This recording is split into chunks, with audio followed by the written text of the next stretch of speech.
So, if you're trying to make sense of the world right now and it just feels, well, chaotic, you are definitely not alone. It can feel like pure noise. But what if there's a signal in there, a repeating pattern underneath it all? Today, we're going to explore a framework to help find that signal. It's called Arc and Fork.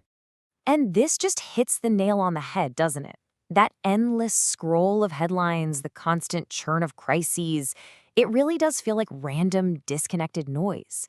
It's almost overwhelming by design, and it makes it nearly impossible to get a clear sense of where we are or where we're even going. But what if there's a signal hidden in all that noise? A pattern that repeats itself, one that can help us navigate. Well, that's the whole goal here, to give you a kind of map, a way to see the underlying structure of this exact moment we're all living through. All right, so to find that signal, we first have to zoom out, and I mean way out. We've got to look beyond the daily headlines and see the big picture to spot the larger cycle that's at play. This is what we're going to call the civilizational arc. Okay, so here's the crucial idea. We have this baked-in concept of linear progress, right? That things are always moving onward and upward. But history shows us that's not really how it works. Civilizations, like pretty much all complex systems, they tend to move in cycles, in these big arcs of growth, maturity, and, well, decline. And what's so fascinating is that this isn't some niche theory. We see this exact same cyclical pattern described through totally different lenses.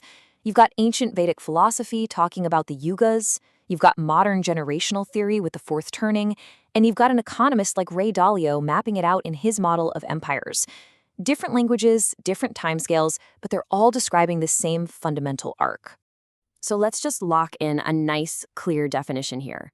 The arc is this repeating cycle. And it's not a moral judgment, it's not saying it's good or bad, it's just a structural observation about how complex societies tend to evolve over time, moving through these really predictable phases. And these stages are what give the arc its shape. It all starts with growth, a period of rapid innovation and expansion.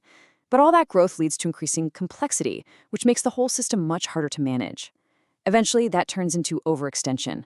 The system is stretched way too thin, it's burdened by debt, it's rigid. This is what leads to fracture, where the old institutions that just don't match reality anymore start to break down. And then finally, you get reconstitution, where new, more adaptive systems start to emerge from the pieces of the old. So, if that's the cycle, it begs a pretty critical question. Where are we on that arc right now? And this brings us to the second part of our framework, the fork in the road.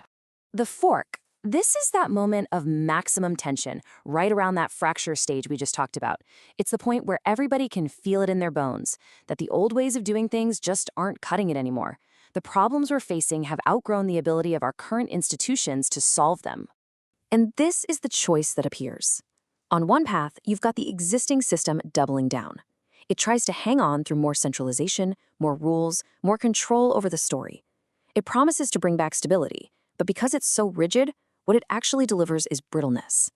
Then there's the other path, exiting sideways. Now, this isn't about fighting the old system head-on. It's about building new, smaller, more adaptive things right next to it. Things based on voluntary alignment, not top-down force. So let's zoom in on that second path for a minute, because it's often the harder one to see. What does it actually look like to exit sideways and start building something totally new? Well, history gives us some amazing analogies. Think back to the late Middle Ages. All the important knowledge was centralized in monasteries, controlled by a few.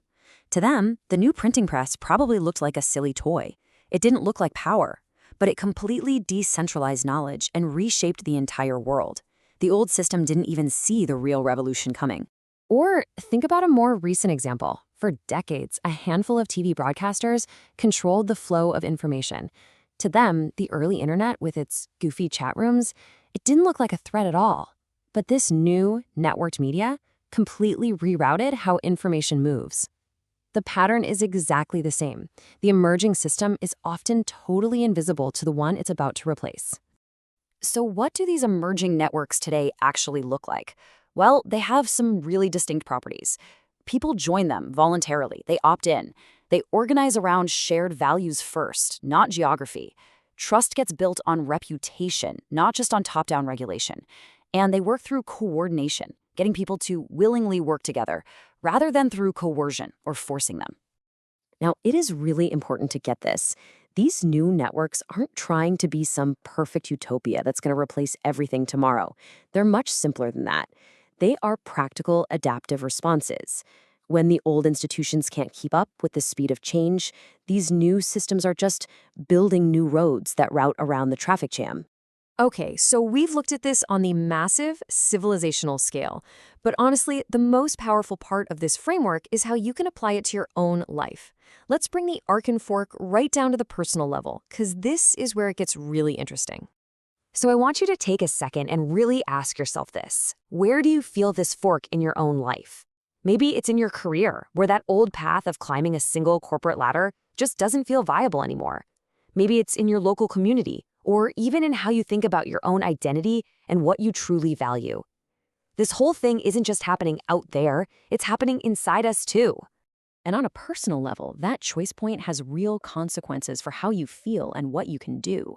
Clinging tightly to those declining structures, well, it tends to produce a lot of anxiety, a lot of moralizing that need to insist that the old way is the only right way.